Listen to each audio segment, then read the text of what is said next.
လိုချင်စရာတွေကိုလိုချင်တတ်တဲ့တမန်ပုဂ္ဂိုလ်တွေဟာဘယ်အရာပဲဖြစ်ဖြစ်စီးစိမ်ဥစ္စာတွေဟာလူကလည်းမမြဲဘူးကိုယ်ပိုင်ဆိုင်တဲ့ပစ္စည်းတွေကလည်းမမြဲဘူးပစ္စည်းပိုင်ဆိုင်သူကလည်းထာဝရမဟုတ်ဘူးဒါကြောင့်မို့လို့ဘယ်လိုပဲဖြစ်ဖြစ်တနေ့တစ်ချိန်ကြလို့ရှိရင်ကိုယ်ပစ္စည်းတွေကလည်းကိုယ်နဲ့ခွဲသွားမယ်ကိုယ်ကတော့လည်းပစ္စည်းတွေထားပြီးထွက်သွားမယ်ဆိုတဲ့အနေအထားမျိုးတစ်ခုဟာဧကံဒိဋ္ဌမြေကြီးလက်ခတ်မလွယ်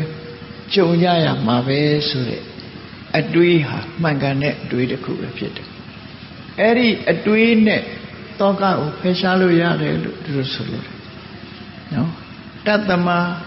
နသောစာမဟံတောကကာလိဒီသဘောတွေကို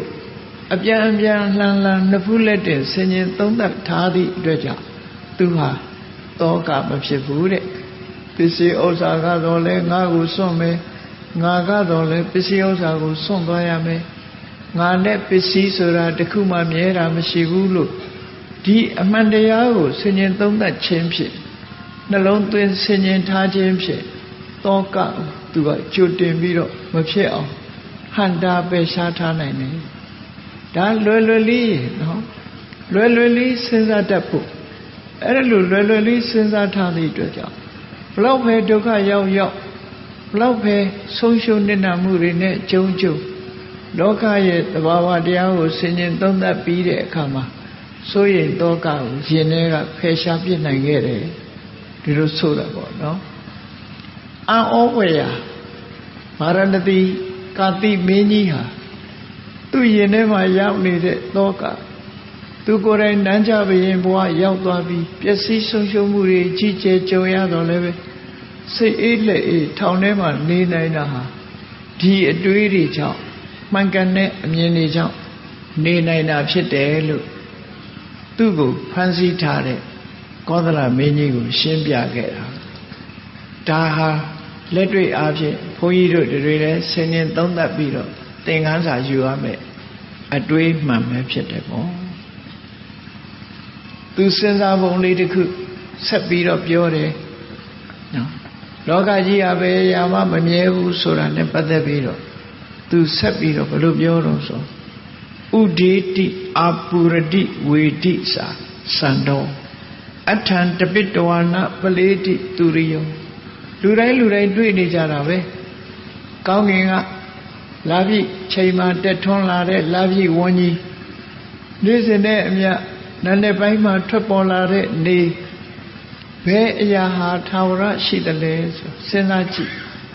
နေဟာထွက်လာပြီးတဲ့အခါမှာအနောက်တောင်ဆုံးကိုဝင်ရောက်ပြီးတော့ပျောက်ကွယ်သွားတာပဲလောကကြီးကိုအလင်းပေးနေတဲ့နေမင်းကြီးဟာလည်းပဲပေါ်လာပြီးတဲ့နောက်ပျောက်သွားတယ်ဆိုတဲ့လောကရဲ့သဘာဝကိုမလွန်ဆန်ဘူးလာပြီနေမှာထွက်ပေါ်လာတဲ့လာပြီဝန်းကြီးဟာလည်းပဲထွက်လာတဲ့အချိန်ကနေစပြီးတဖြည်းဖြည်းနောက်ဆုံးမှာပျောက်ကွယ်သွားတာပဲဆိုလိုတာကသင်္ခါရတရားဆိုတာဘယ်ရာမှမမြဲဘူးဖြစ်လာပြီးရင်ပျက်စီးခြင်းနဲ့အဆုံးသတ်တယ်နေဟာထွက်လာခြင်းဝิญဉ်မှာပဲအဆုံးသတ်မယ်လဟာလည်းပေါ်ထွက်လာပြီးတဲ့နောက်ပျောက်ကွယ်သွားခြင်းမှာပဲအဆုံးသတ်တယ်ဆိုတဲ့ဒီအတွေးမျိုးလေးကိုတွေးပေးတာပေါ့နော်ဝိထိတာမယတတ္တုကလောကတာသူပြောပြတာသူကိုဖန်ဆီးချုံနှောင်ထားတဲ့မင်းကိုသူပြောတာငါဟာလောကကြီးရဲ့သဘာဝကိုသိထားတယ်တဲ့လောကကြီးရဲ့သဘာဝကိုငါသိထားလောကကြီးဆိုတာဘယ်အရာမှမတည်မြဲဘူးဖြစ်လာပြီးရင်အပြည့်ဆိုတာရင်ဆိုင်ရမှာဖြစ်တယ်ဆိုရက်လောကကြီးရဲ့သဘောကိုငါသိထားပြီးဖြစ်တယ်တတ္တမဟာနာသောစာမိတောကကဒါကြောင့်မို့တောကဖြစ်เสียအချိန်နဲ့ကြုံတော်လည်းပဲငါဟာတောကလုံးဝမဖြစ်ဘူးလို့ရဲရဲဝံ့ဝံ့ဖြေဆိုနိုင်ခဲ့တာပဲဖြစ်တယ်ပေါ့အေးရာထူးအာဏာစီစိန်ဥစ္စာတွေကိုလူယူပြီးတော့ပိုင်ဆိုင်တဲ့ဘုရင်ကြီးကိုထောင်သွင်းအကျဉ်းချထားတဲ့ကောသလမင်းကြီးဟာ ကာတိမင်းဗာရဏသီမင်းရှင်းပြတဲ့စကားကိုကြားရတဲ့အခါမှာသူဟာသူ့အမှားကိုဝန်ချတောင်းပန်ပြီးတော့ဗာရဏသီမင်းကြီးကိုပြန်ပြီးတော့သူ့စည်းစိမ်ဥစ္စာတွေကိုပြန်လီအနှင်းပေးတယ်လို့ဒီထဲမှာဆိုထားတယ်အဲ့ဒီမှာဗာရဏသီမင်းကြီးကကာတိဘုရင်နဲ့ပတ်သက်ပြီးတော့ကောသလမင်းနဲ့ပတ်သက်ပြီးတော့ဆုံးမဩဝါဒဆက်ပြီးတော့ပေးတယ်လောကမှာအုပ်ချုပ်တဲ့ခေါင်းဆောင်ပုဂ္ဂိုလ်မင်းဆိုရာဇာဆိုတာဟာဒီ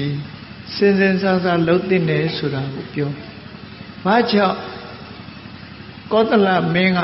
ကာတိတိုင်းကိုဝင်ရောက်ကျူးကျော်တိုက်ခိုက်ရတယ်လဲလို့ဆိုလို့ရှိရင်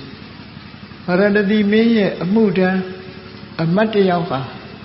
ဗာရဏသီမင်းကြီးရဲ့နန်းတွင်မှာမဟုတ်တာလုပ်သည့်အတွက်ကြောင့်ဟောက်ပြန်မှုတွေကြောင့်ဗာရဏသီမင်းကြီးကသူ့ကိုယာဓုချပြီးတော့ယာဓုဖြုတ်ပစ်လိုက်တာကိုအညှိုးထားပြီးကောသလမင်းထံဝင်ရောက်ခစားပြီးဗာရဏသီမင်းကိုတိုက်ခိုက်လူမင်းကိုနမ်းချပြီးတော့တိမ့်ပိုက်ဖို့သွေးဆောင်ဖြားရောက်ပြီးသူကဥဆောင်ပြီးတော့လုပ်ခဲ့တာဖြစ်တယ်ဗာရဏသီမင်းကြီးရဲ့အကျိုးအကြောင်းတွေကိုအလုံးသိတယ်ဗာရဏသီရဲ့ရှိုးဝှက်ချက်တွေအလုံးသိတယ်သူကဥဆောင်ပြီးတော့စစ်ပွဲကိုဆင်နွှဲပြီးဗာရဏသီမင်းကိုအကျဉ်းသားအဖြစ်ကိုပို့ပေးခဲ့တာဟာအဲ့ဒီရံဘက်လုပ်တဲ့အမတ်ဆိုးကြောင့်ပဲဖြစ်တယ်ပေါ့ဒါကြောင့်မို့ဒီလိုစိတ်နေသဘောထားတွေမှန်ကန်ပြီးတော့မြင့်မြတ်တဲ့ဗာရဏသီမင်းကိုသူဟာနမ်းချခဲ့တာမှားယွင်းတယ်လို့ဆိုပြီးသူကသူပြန်လေတောင်းပန်ပြီးတော့ထီနန်းကိုပြန်အပ်ပြီးပိုက်ဆိုင်သမျှတွေကိုပြန်လီရခင်တိုင်းပေးခဲ့တာဖြစ်အဲ့ဒီအချိန်မှာမင်းနှစ်ပါးဟာသစ္စာဂရိပြုပြီးတော့ဗာရဏသီမင်းကြီးကပညာရှိပြီးပြီးတတကောသလမင်းကိုသူကဆုံးမဩဝါဒပေးတယ်အဲ့ဒီဆုံးမဩဝါဒပေးတာဟာလောကလူသားတွေအလွှာအလုံးအတွက်ပေးတဲ့ဆုံးမမှုမျိုးပဲဖြစ်တယ်အဲ့ဒီဆုံးမဩဝါဒတွေကဘာတွေတုံးဆိုသူဆုံးမပုံလေးကကြည့်နော်အလတောဂိဟိကာမဘောဂိနတာရုအေယတိထောင်လူပေါ်မှာနေတဲ့ပုဂ္ဂိုလ်တွေဟာအလုတ်ကိုင်းမလုတ်ချင်ဘူးပြင်းနေဆိုရင်မကောင်းဘူးဘယ်တော့မှတိုးတက်မှာမဟုတ်ဘူးတဲ့ဒါကြောင့်မို့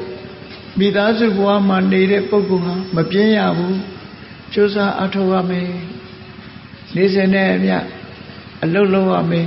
ကြိုးစားအထောက်တဲ့နဲ့လုံလဝိရိယရှိရမှာဖြစ်တယ်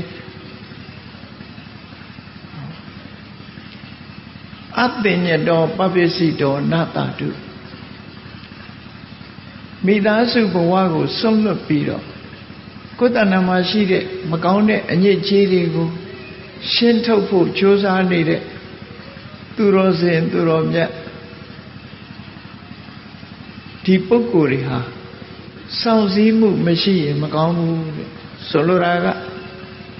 လူဆိုတာအလုပ်ကြိုးစားရမှာဖြစ်တယ်ယဟန်ဆိုတာဟာစောင့်စည်းရမှာဖြစ်တယ်အပြောဆိုနဲ့ပတ်သက်လာရင်လည်းစောင့်စည်းရမယ်အပြုအမူနဲ့ပတ်သက်ပြီးတော့လည်းစောင့်စည်းမှုရှိရမယ်ယဟန်ပြီးပြီးသားသားစောင့်စောင့်စည်းစည်းတိတ်ခါနဲ့နေထိုင်ရမယ်လို့ဒီလိုဆိုလို့တယ်ပေါ့နောက်တစ်ခုကတော့ရာသာနတာဓုအနိတ္တမကာရီတိုင်းပြည်အုပ်ချုပ်တဲ့မင်းဆိုတာဟာမစင်မစားမလုပ်သင့်ဘူးဘယ်လုပ်ပဲလုပ်လို့ဆင်ញင်စဉ်းစားပြီးတော့မှလုပ်သင့်တယ်မဆင်ញင်လုပ်လို့ရှိရင်အလုပ်ကိစ္စတွေဟာ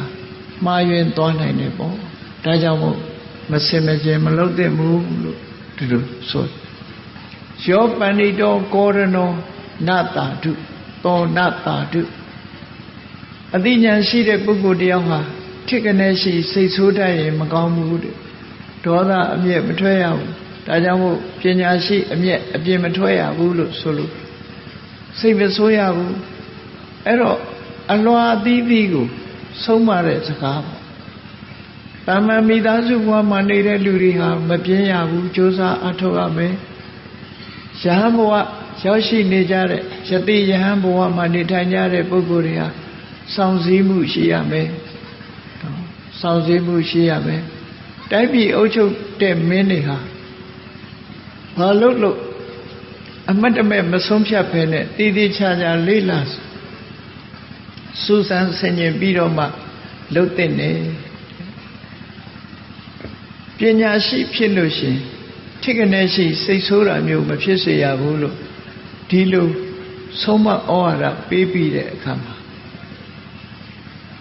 ကောသလမင်းကြီးကိုထပ်ပြီးတော့တတိပေးတဲ့စကားကဘာတော့လို့ဆိုလို့ရှိရင်နိတ္တမခတ္တိယောဂိရာတိုင်းပြည်အုပ်ချုပ်တဲ့မင်းဆိုတာဘယ်တော့ပဲဖြစ်ဖြစ်အရာခတ်သိမ်းကိုကိုယ်တိုင်စူးစမ်းလေ့လာပြီးတော့မှဆုံးဖြတ်ရမယ်လုပ်ရမယ်တစ်ဖက်သားပြောတာနဲ့ထားမလုပ်ရဘူးအားလုံးဟာလောကမှာဘုရင်ကိုခေါင်းဆောင်တဦးကိုကပ်ပြီးတော့ဒီအခွင့်အရေးယူတဲ့ပုဂ္ဂိုလ်တွေကအများကြီးရှိတယ်သူတို့ပြောစကားနဲ့လက်ခံပြီးတော့မဆုံးဖြတ်ရဘူးမိမိကိုယ်တိုင်ဆင်ញင်သုံးသပ်ရမယ်လို့ဆိုလိုတယ်နိတ္တမခတ္တိယောဂိရာတိုင်းပြည်အုပ်ချုပ်တဲ့မင်းဟာဘယ်အလုပ်ကိုလုပ်လို့တည်တည်ချာချာစစ်ဆေးဆုံးဖြတ်ပြီးမှလုပ်တဲ့နယ်လုပ်ရမှာဖြစ်တယ်နာနိတ္တမထိတံပတိဘယ်တော့မှမစင်စားမစင်ញင်မဲနဲ့အစောတလဲအမိတ်ချမှတ်တာမျိုးလောကဆောင်ရတာမျိုးမလုပ်သင့်ဘူးတဲ့နိတ္တမကာရိနောရာဇယသောကိဋ္တိသဝတ္တတိဘယ်ကိစ္စပဲဖြစ်ဖြစ်ဆင်ခြင်တုံတရားနဲ့ပြောရင်လည်းလက်လွတ်စပယ်မပြောဘူးလုပ်ရင်လည်းလက်လွတ်စပယ်မလုပ်ဘူးအလုံးတည်တည်ချာချာစိတ်စစ်ဆက်ဆက်ပြောရင်လည်းပြောသင့်မှပြောတယ်လုပ်ရင်လည်းလုပ်သင့်မှလုပ်တယ်အတိညာနဲ့ဆင်ခြင်သုံးသပ်ပြီးမှလုပ်တဲ့ပုဂ္ဂိုလ်ဟာအချမ်းရံစည်းစိမ်ခုံတရင်တွေဟာတိုးတက်လာနိုင်ပါတယ်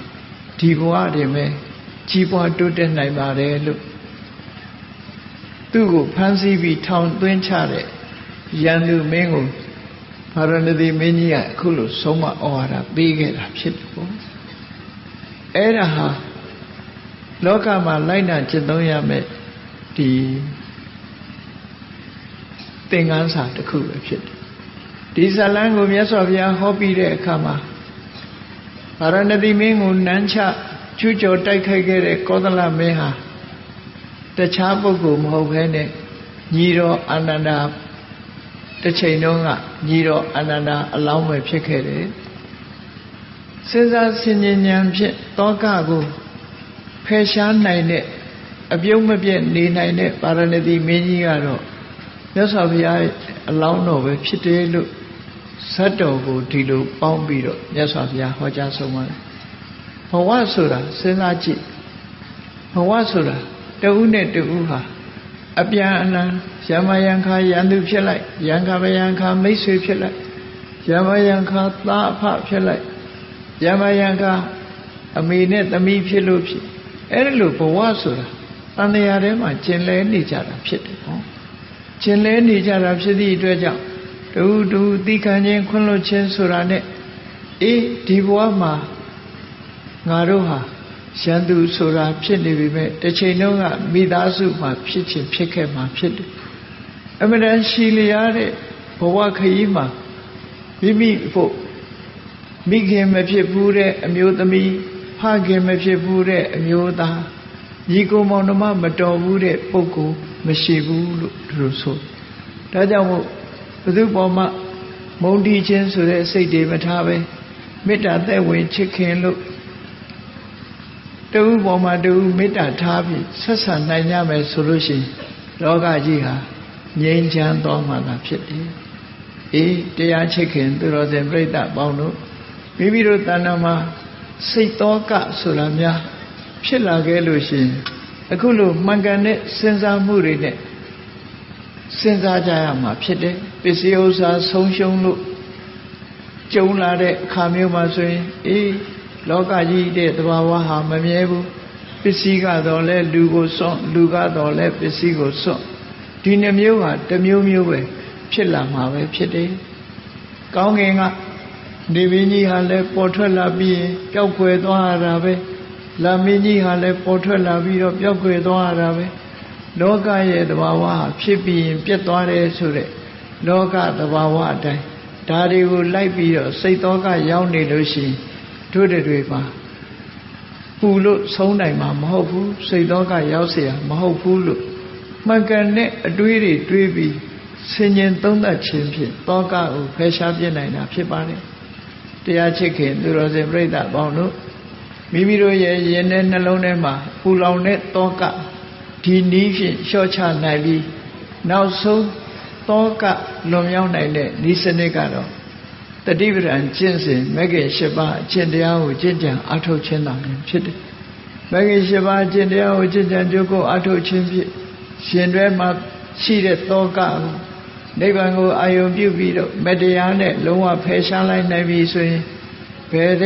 ယ်လိုအခက်ခဲနဲ့ကြုံဘယ်လိုဆုံးရှုံးမှုတွေနဲ့ကြုံသောကဆိုတာဘယ်တော့မှမဖြစ်တော့ဘူးမြတ်ဗုဒ္ဓရဲ့အဆုံးအမတရားတော်တွေအတိုင်းတို့တွေဟာသောကကိုအမြင့်ပြတ်သည့်ထိအောင်ဝိပဿနာကျင့်စဉ်ကိုကျင့်ကြံကြိုးကိုအားထုတ်ခြင်းဖြင့်ဖယ်ရှားကြရမှာဖြစ်တယ်လို့ကိုယ်စီသဘောကျပြီးမြတ်ဗုဒ္ဓရဲ့အဆုံးအမတိုင်းလိုက်နာကျင့်သုံးနိုင်ကြပါစေကုန်သတည်း